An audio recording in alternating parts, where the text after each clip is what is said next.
Hey everyone, welcome to Real Mob Stories with James Proctor. And hope everyone's doing well this weekend. And it's been an interesting week in the mob genre.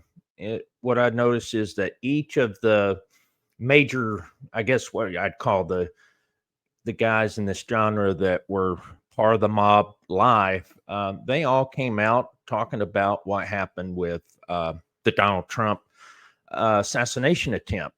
And, it really brought up a lot of questions for me because what I've noticed, just being in this genre for the last couple of years is how all of these guys support Trump or at least support, a conservative ideology. And you would think that these guys being criminals and everything that, they wouldn't have any sort of even desire to follow this, especially with the Republicans being uh, considered the party that is tough on crime, and the Democrats are the party that was saying, "Hey, we want to defund the police and all of that." And I just thought it was really interesting, why these guys support Trump.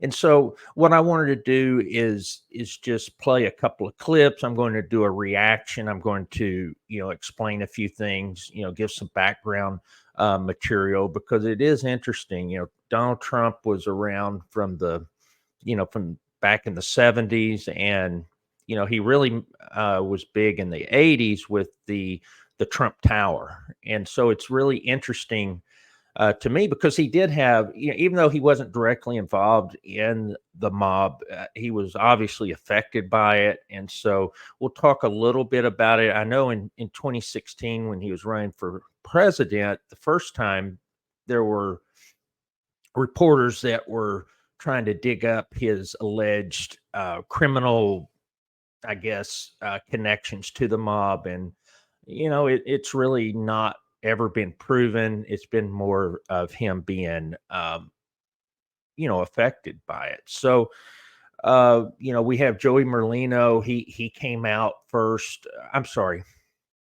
Michael Franzese is the one that first came out with a story, like the next day, and he recorded his video 2 hours or so after the event. And then, we also have, you know, Joey Merlino, Sammy Gravano talked about on his show, and also Dominic Shikali. So I'm going to play a few of those. I know also that Mikey Scars had talked about it, but I know that his material is behind the Patreon firewall, so I don't have that to show. But let's go ahead and get started, and we will start with Joey. Sure you do. Big news came out yesterday while we were out, and it's crazy because if you remember, and I'm sure you do, about, I would say 2 months ago, you said the only way Donald Trump can lose is if they kill him. They tried. And they tried. They know. Motherfuckers. What's your feeling about that? How's that guy get on a roof? How's that guy get on a roof with all that fucking security? But 100 and some yards away. You mean to tell me nobody's seen him? They go there 3-4 days before. Yeah. And check everything out, every building, every window, I don't know. Did you see? Yeah, and so Joey actually makes a good point there. A couple of things. He mentions how the Secret Service, they always have an advance team that go to these rallies, go to the sites ahead of time to make sure that that they've taken care of the security. They're going to look for all of the different ways to be able to protect the president. Also, they're going to look at how, if some sort of incident occurs, how they can get the president out of there. And so, to leave that roof open, that's definitely a question I think all of us have, because it just doesn't make any sense how you would have a roof that's just 150 yards away that didn't have any sort of Secret Service protection. There should have been someone up on that roof, and I heard that they talk about the slope and all that, but that's been disproven. There's been other places where you have Secret Service in roofs that have a pretty steep slope on it. So let's go ahead and continue. Did you see what Thank Candace God. Owen said? Yeah, Yeah, she's the best. what he said was true. But he's, thank God he's all right. He's a tough motherfucker. They find him. He's got 4 cases, a RICO case, Yeah. and they shot him. Sounds like my life. Sounds like Joey's life in a nutshell. Yeah. But if you're not, no matter what you are, a Democrat, Republican, who you're voting for, this is just bad in general for everybody. Fucking crazy. The I mean, world's nuts. This world, it's tragic. That's how much they hate him. Yeah, absolutely. They tried everything to stop him from running. They indicted him, fined him, cases, shot him. I mean, it's fucked up. The whole thing. He's a tough motherfucker. You see with the fist. Come on. He came out there, he was chanting, he was screaming, they were chanting USA. I mean, it's crazy. Biden would have died. He would have took a heart attack. Of course he would. When they jumped all over him and on top of him, Yeah, he he would have. would have died. Joe, let me ask you a question. Do you think it's skyrocketed now for him to win? He's got to be the favorite now. He was the favorite, yeah. They might try to kill him again. Who the fuck knows? God forbid. God forbid is right. Oh, That's listen. crazy. His poor son was with him. His young son, the family. Yeah. You called this though, and I'm gonna. Hopefully, I find something that shows this. I said it. They're gonna fucking try to kill him. You did, and we just talked about on the live show like how this is happening. And listen, this should never happen, especially in the United States. It's tragic. No, it's a shame. But what's going All right, so that's what the part that I wanted to play that Joey said, and a couple of points that I wanted to point out on here is that Joey actually did say that. I actually remember the show a couple of months ago where he said that someone would try to take out President Trump, and it did happen.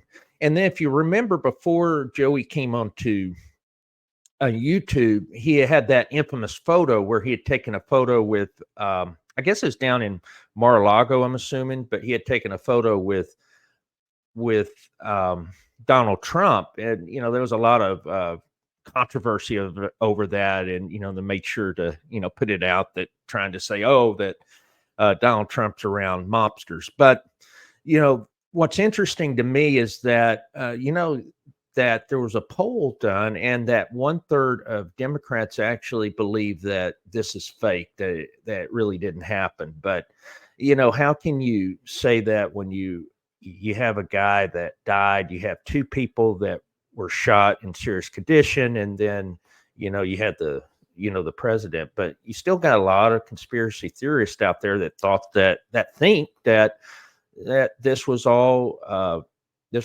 faked, and so it was interesting. I thought it was funny where Joey was comparing his life to Donald Trump, and that's true.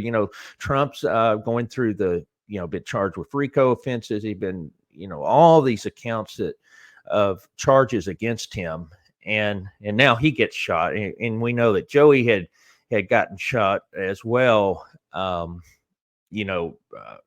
Back in the 90s during the war. So we'll go on to Michael Franzese. Like I said, Michael was the first one to come out on this, and so I thought he had some very interesting words. on now is absolutely horrible.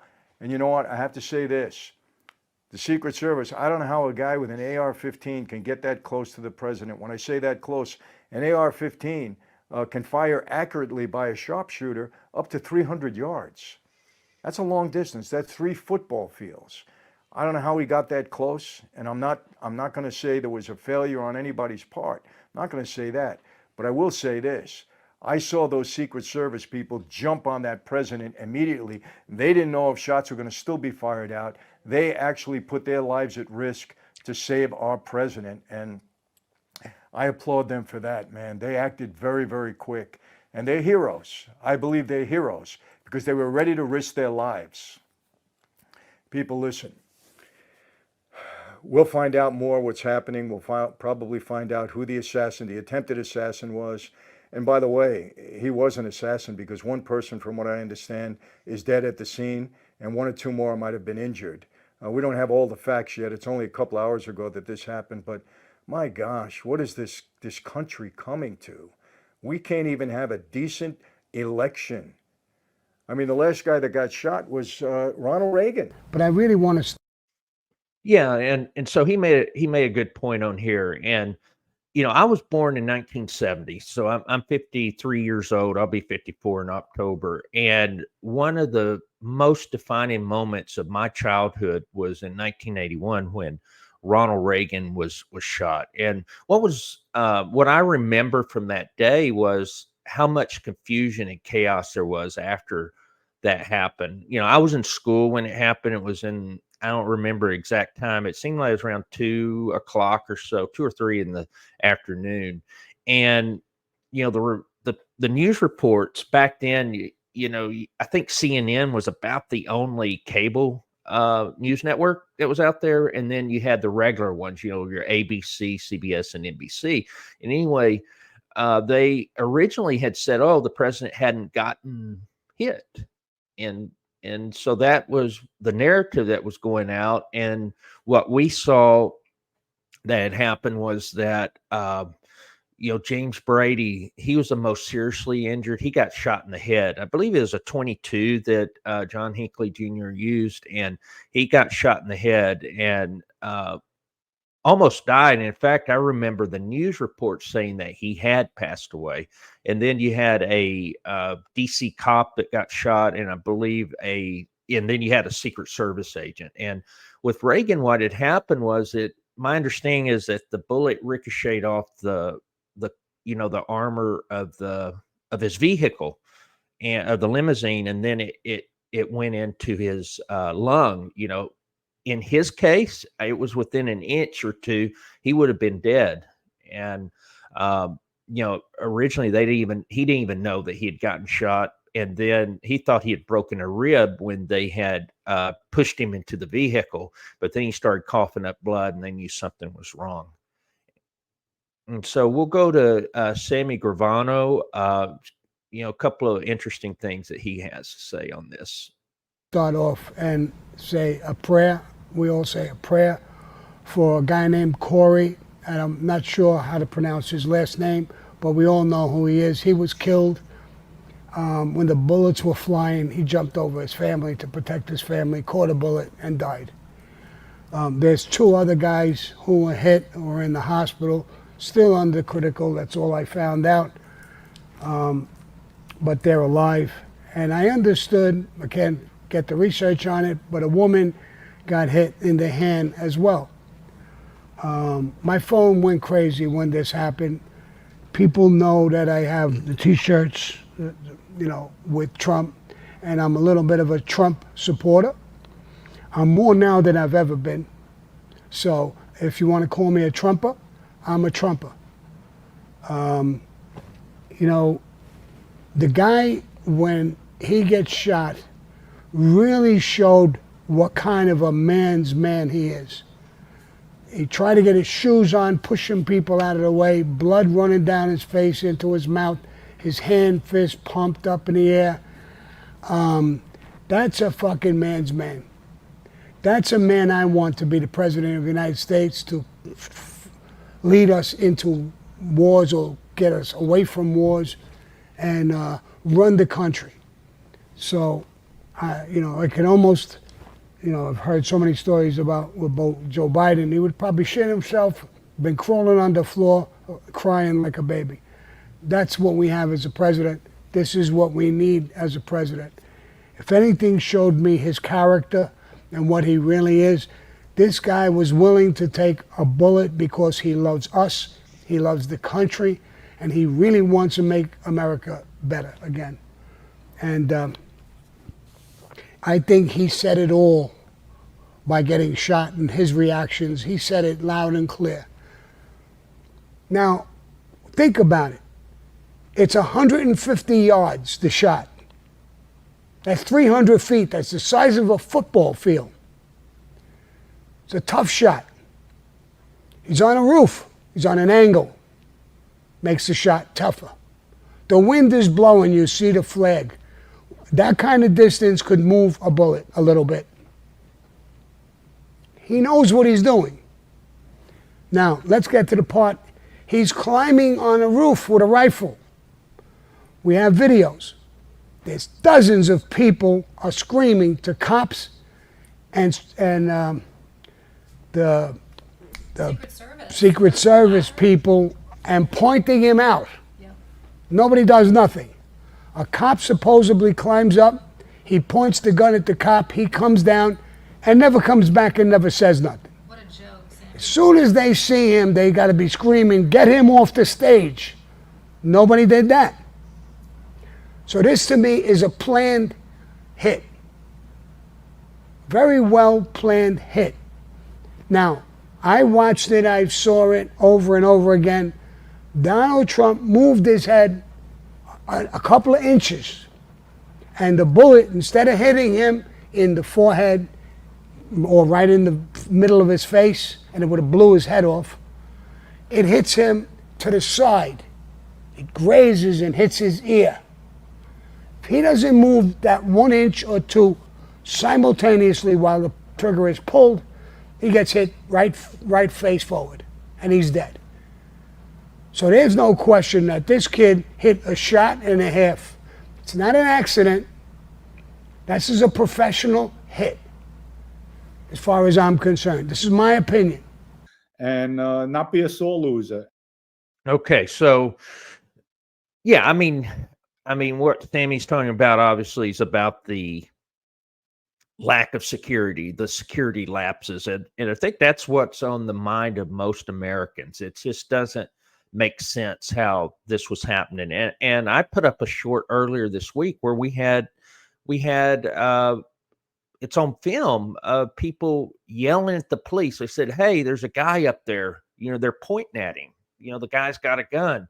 And, you know, it just doesn't make sense. It was like for an hour before the event, they were tracking him. 25 minutes before, they had his photo and was sending it around. And my understanding now is that he was using drones to, to get, I guess, to try to look at the area that he was at. And, you know, was he by himself? Was this something that was conspiracy with others? You know, I mean, you can definitely make that argument, you know, because we're not going to know really what happened, in my opinion, unless Trump is elected and, you know, Congress does the investigation on it. And, you know, Secret Service, you know, that I want to make a point too, is that the people that were on the ground around the president, they did a great job. They did what they were supposed to. And I know some people criticize why, you know, they didn't why they allowed him to be a target again by raising his fist and all that. You know, the target was neutralized. I know that there's some Secret Service agents that say, hey, you know, that you always have to assume there's multiple snipers. And, you know, I think it was a great moment for the American people. They need to see that our former president was okay. And, you know, that's just my opinion on it. So we'll go to our final comments. That was from Dominic Shikali. And what happened the other day should never have happened. Should have never happened. With our technology today, number one, the most important thing for security at any event, from our military to our Homeland Security, the FBI, Secret Service.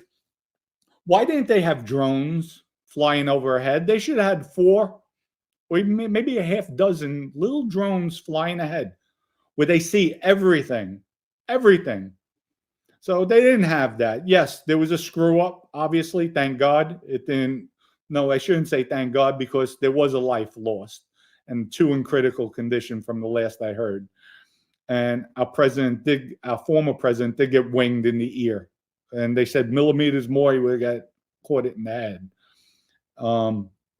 But we could stop that. We could prevent that with modern day technology and all the resources we have.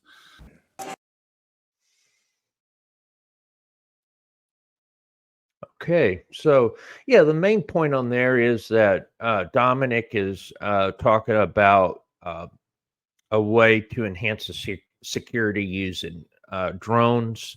Yeah, I don't know if Secret Service does that or not. I know that Secret Service has, they have a command center. They actually, on the building where the sniper was, the police were in that building. And so I do know this. I have a friend that's a police officer in Texas, and he was part of a detail for a Trump rally in 2020. And what he told me is that it is normal procedure that you have Secret Service. They're responsible for everything within the perimeter. And then outside of the perimeter is law enforcement and local law enforcement. And anybody that becomes part of that detail, they have to go through enhanced background check. They have certain, they have to, in order to be able to carry a gun around the president, there's certain procedures that they go through. But the problem was that 150 yards, that was within the perimeter. But just for people to know, it is normal that you will have local law enforcement working with Secret Service, and so that's where it is. So it is back to the original question: why is it that all of these gangsters, former gangsters, whatever, like Trump, but everyone that I've talked to, they say that what Trump did was the ultimate gangster move. He's more gangster than most of the guys out there. And I know that when Trump was in the 80s and he was building the Trump Tower, that was the middle of when the mafia was controlling all the construction. They were controlling unions, and I'm sure that the building of the Trump Tower, that they had inflated prices on the concrete because of the, every building was affected by that.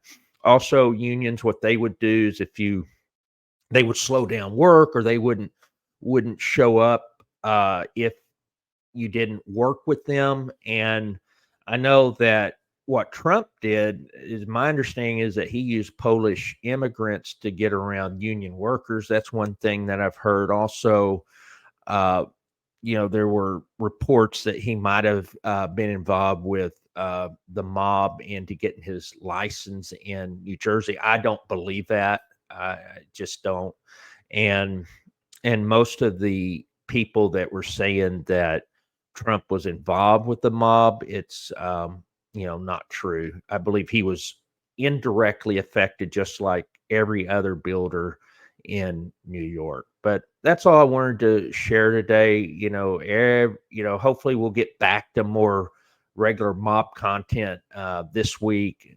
This week's been between the Republican convention and what happened last Saturday. Most of these mob shows, with these guys, was talking about what happened to Trump.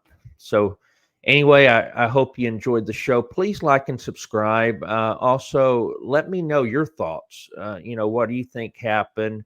What were your defining moments growing up? I mean, I know people that were like my wife. She was born in '89. So one of her defining moments is the 9/11. What happened in 2001. So let me know what your defining moments were. But for me, it was Reagan getting shot. And also in the mid 80s, you had the disaster with Challenger.